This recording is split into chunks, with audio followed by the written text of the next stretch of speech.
First of all, I didn't recognize Uhuru Kenyatta as president, and I have never done so. As far as I'm concerned, Uhuru Kenyatta was an illegitimate president. He was not legitimately elected. He imposed himself on power. Twice. He did not win the 2013 election, and he did not win the 2017 election. That's a fact. You see, the reason they couldn't take me to court, because they knew they couldn't prove Uhuru won if I was confronted with that question.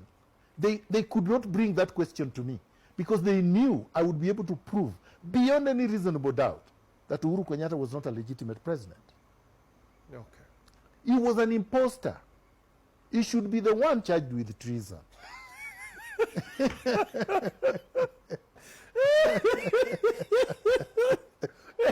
So when you did the swearing in, you recognized Raila as the president? Correct. He was the president. And up to now, I believe he's the one who won the election. Unfortunately, Raila is so cowardly, ran away from his own power. I gave him the power, which he deserved, because he won an election. But the cowardly, greedy man ran away from it and recognized an illegitimate imposter. See, that's the tragedy of Africa. Had Raila refused to surrender, we would have complete democracy in Kenya. Elections would never be questioned. Nobody would say, oh, were these elections legitimate? People would recognize the results because we would have put an end to it. But because we did not put an end to it, that's why he's still making noise, nyef nyef. If he had done what I told him to do, he would not be crying on the streets today. Let him cry very loudly. So you believe if Raila stuck to his guns right now, we'd be having Raila as a president? No, I said we would have legitimate democracy that everybody recognizes, and if you have elections, nobody would say, my election, my victory was stolen. No. People would recognize the results because we would have ended electoral injustice. That was my purpose. I wanted to end electoral injustice, which we have had since 1964. Kenyatta was never elected. Yeah, a lot of people don't run us back that time. People don't recognize the fact that in 1964, Kenya was a parliamentary state. It was not a presidential system. And KANU, as a party, won the election and KADU lost. Kenya African Democratic Union lost. And because KANU won, the leader of KANU became prime minister. He was not elected.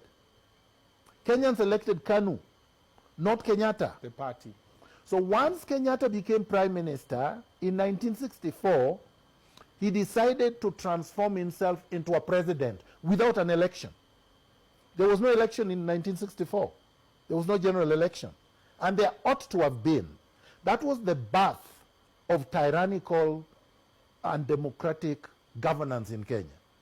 Because whenever you're changing a constitution and bringing in a new order, you need to have either a referendum where universal suffrage prevails, or you have one man or one woman vote where people decide which direction they took.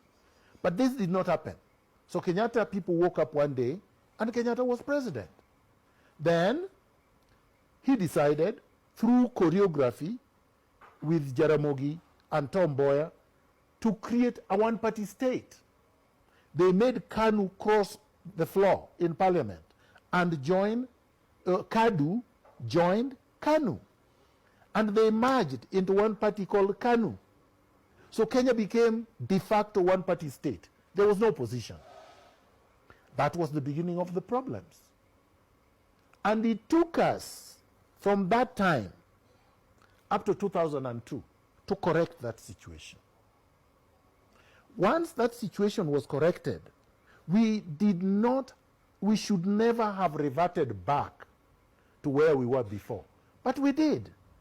By the time Uhuru Kenyatta is exiling me with Raila Odinga, we were worse than 1964, 1966.